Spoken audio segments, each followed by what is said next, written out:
Well, in that case, I'm going to introduce you guys all. So Liam Callahan is at our intern this year, and he has actually been working on an independent research project. He's also joined us out on the water a couple of times, but he's been doing some research into salt pollution. So I'm going to let him introduce himself, and then he'll have a short presentation for us on the research that he's done this year. So Liam, let these guys know, where you're going to school and what you're studying and all that kind of good stuff. So, how's it going, everyone? My name's Liam. I am studying biology at the University of South Carolina. And this summer, I had the awesome opportunity of working under Neil and shadowing him on some of his responsibilities and more importantly, doing this project. So, everyone can see the presentation. Looking good? Mhm. Yes, Yeah. you are good. All right. Okay, let me just. Okay, yeah. All right. So, this is the effects of road salting on Candlewood Lake. So, just to get into it, there are 63 private communities surrounding Candlewood Lake, and they all have different contractors, companies, and sometimes just neighbors that are committed to salting icy roads. And between them, there's a lot of variability. Some stuff goes into loading the mixtures and the mixtures that they use and how heavily it's deployed into different places. Often sand is used to mix with the salt to lessen the amount of salt needed and to increase traction. And there could always be a road that doesn't need much salt or traction, but it can get a large amount of salt anyways. So there's generally a lack of order with storing the salt as well. A lot of people don't store the salt out of reach of watershed. Um, and in some of the sheds I looked at, there was these crappy old sheds with wooden roofs, that could be risking water leakage. And some of these sheds are right by the lake, and they could just be draining water through the salt right into the lake. So we don't want that. Somebody I spoke to, Michael McCarsky, directs the use of road salt on Candlewood Isle, and he told us that they didn't use any consistent mixture of sand and salt, and they don't measure it, and it's pretty random. And somebody else we spoke to was Jeff Morrell, who works for the town of New Fairfield in the Public Works Department. And I love the way he put this. He described salting in watershed areas as a necessary evil. And this manager of this ice melt program told us that they use a 3-to-1 mixture of sand to salt ordered from Morton's in New Hampshire. And to our surprise, he told us that most of the state uses pure salt on their roads, and this includes the other towns surrounding Candlewood Lake. And they do salt with this pure salt in the watershed area. And this inclination that other towns use no mixture to lessen the effect of sodium chloride has on the environment, it kind of just shows the lack of information that's been communicated to all the different subdivisions of anti-ice workers. So it's a bit of a slippery slope, navigating this problem because it is at the end of the day a matter of public safety, and the big question is how do we keep people safe while minimizing salt usage, and it's safe to assume that some people may be unhappy with any suggested change because it suggests roads would be icier, but I think in reality, cutting road salt with more sand um, could make procedures cost less. And there's a big variable usage. Um, there's from community to community, it's not very consistent, and the infrastructure is also inconsistent. So, for example, a community like Deer Run Shores in Sherman has massive inclines and very curvy roads. And the nature of these slanted communities in general causes an increase of salt runoff through their watershed. And when the salt is applied on a slanted road, the ice turns into water and it runs the salt right off the road. It drains right off the road when it melts because of the slant, and then likely refreezes and it runs right back into the lake. And this in general also makes salt application a lot more difficult. So here's a graph showing the distribution of sodium chloride Yeah, this is a chloride. And as you can see, we can't really control wastewater treatment plants, and personal fertilizer use with contracting companies, but road salt use does present a big chunk in that. So for the chemical impact, looking at the chloride levels, in general, chloride is toxic to fish, aquatic bugs, amphibians, and plants. And chloride reduces fish and insect community structure, diversity, and productivity. Specifically, even low levels of chlorine are toxic to fish eggs. Amphibians have also been shown to be more sensitive to salt-induced mortality and deformities, and this is because amphibian eggs are permeable, so the barriers between the eggs essentially just let salt and chloride and sodium pass right through, which can result in them, dying before they're even born and drying out. And there's also a bunch of indirect impacts to invertebrates.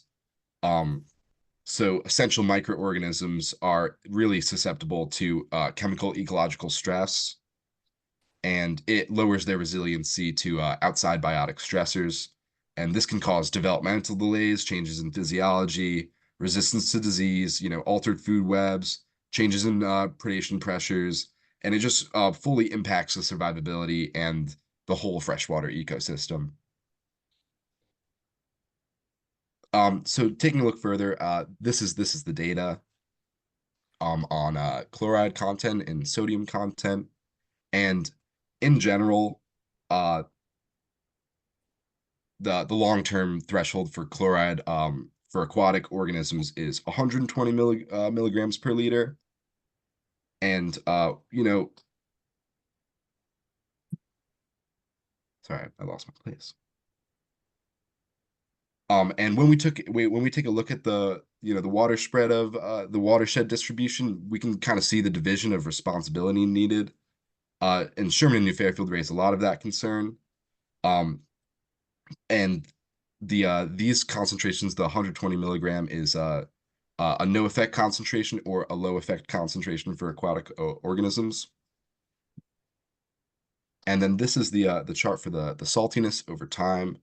And as you can see, conductivity levels doubled over approximately 40 years. And this, I feel like it's important to note that chloride concentrations over 250 milliliters can cause corrosion in plumbing, and this is what led to the leaching of toxic metals into drinking water in Flint, Michigan. So just in general, there's some health concerns raised with chloride. And while these aren't risks for Candlewood Lake, it's worth noting that chloride concentrations on any scale can carry health risks.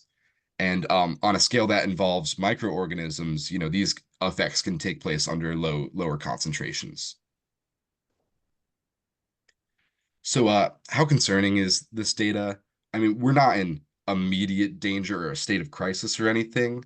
And there's plenty of time to respond to these ecological stressors. But there's an opportunity to be using this time to spread information and find solutions. The main concern would be invasive species. In general, invasive species tend to be a lot more adaptable to new conditions than native species. And invasive species are specifically adaptable to higher levels of salinity in bodies of water.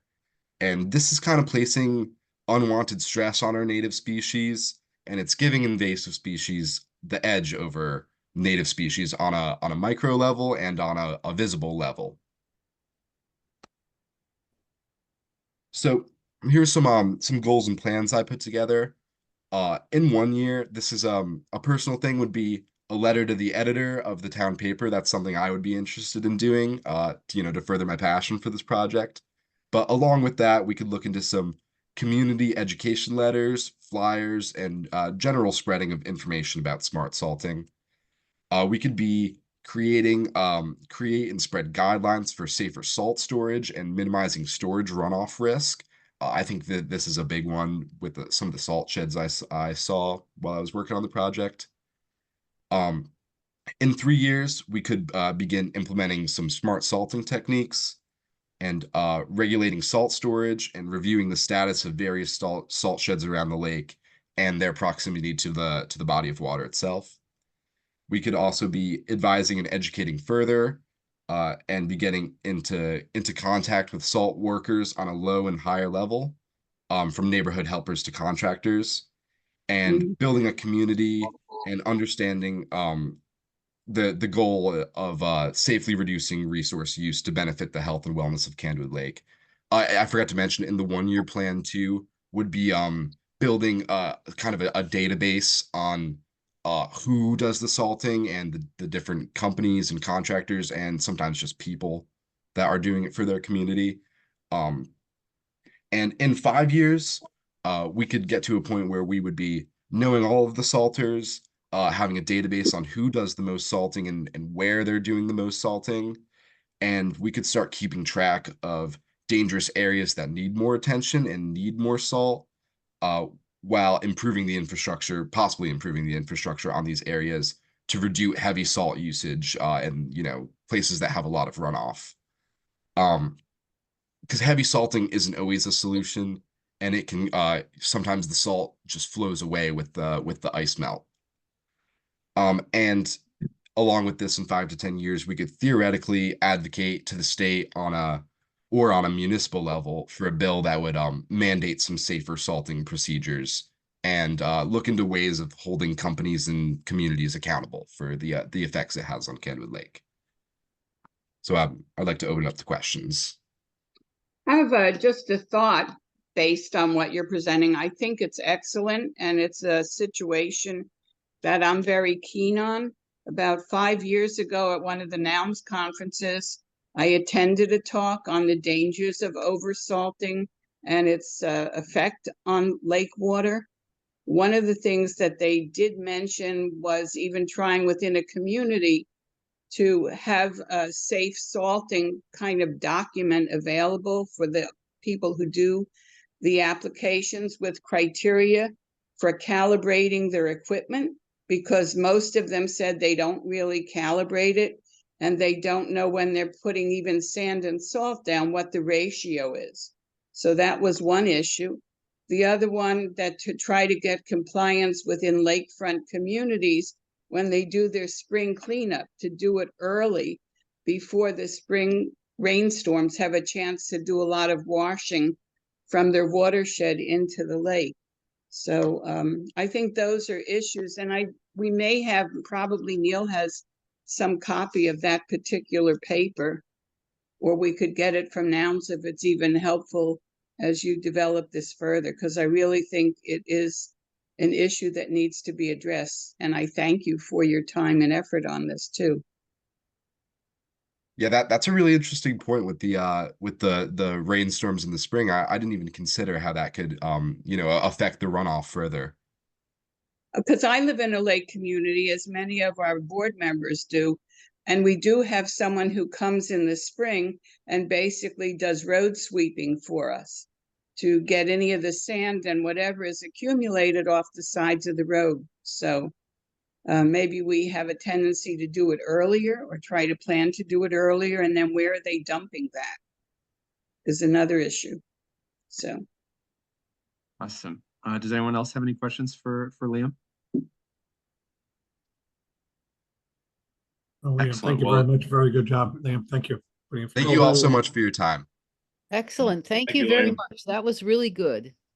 that was Really awesome, Liam. informative. Thank you. I Appreciate have it. a question, if you don't mind. I noticed that a lot of the roads in my community are now being pre-treated before the snow flies, as it were. And all you don't see clumps of salt piling up in the middle of the road, at the edges of the road. What you do see is stripes right down both sides of the road. And sometimes it doesn't even rise to the point where they actually stripe the roads with chemicals, and it doesn't even snow, because not every snowstorm is is something that we have to worry about, especially with the striping of the roads. Can Liam comment on that? Did any of what he is talking about venture into that area of road striping as a safety measure, even when sometimes there isn't even any snow to worry about? Yeah, no, I don't think I've heard it. Are they striping the roads with salt? They Yeah, sure Yes, are. it's all probably brine. fine. Yeah. It's probably- brine. Yeah. Yeah. Okay, yeah. So Yeah, that's Kurt. Yeah, And so I don't Liam, think I Liam know- looked specifically into the brining, the pre-treating with brine, so far. But I do know that a lot of the public works departments around the lake do tend to pre-treat with a brine solution rather than just rock salt. I know that, you know, in what Liam was looking into, New Fairfield primarily treats with the sand and salt mixture, right? That you were saying. But yeah, I know that brining is another strategy that we'll have to look into a little bit more too. The state Neil, mainly does that. Oh, Okay, Yes, yeah, it's that's the- correct. The Yeah. state is heavily Right. into that. Yep. that what Yeah. they call brown water? Particularly, I think the state is guilty of pre-brining the roads, and the snowstorm that they're worried about never materializes. So, Yeah, and I think that, you know, Liam kind of mentioned this, but educating the applicators on, you know, the right way to do it, whether that's a pre-treatment or a, you know, once it is confirmed, in fact, that there will be a severe weather event, then quickly pre-treating it before the weather indeed gets severe. There's a window there where maybe they can do some work. And Phyllis, I heard you ask about if that's what's called brown water. I don't know. I've never I heard don't that term. think so.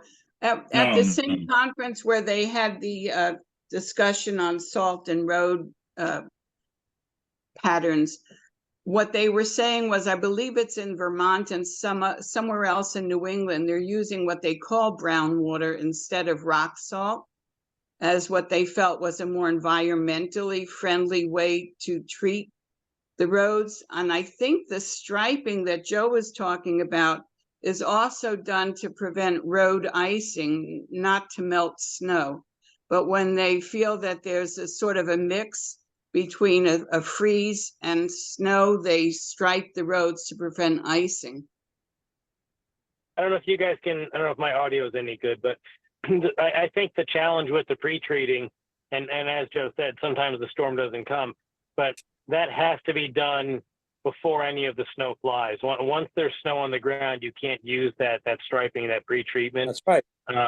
To what I understand. So I think that's one of the challenges with, you know, sometimes tricky forecasts that we get these days. We all know that sometimes they call for a big storm and it doesn't happen. So I guess that's one of the challenges of that method.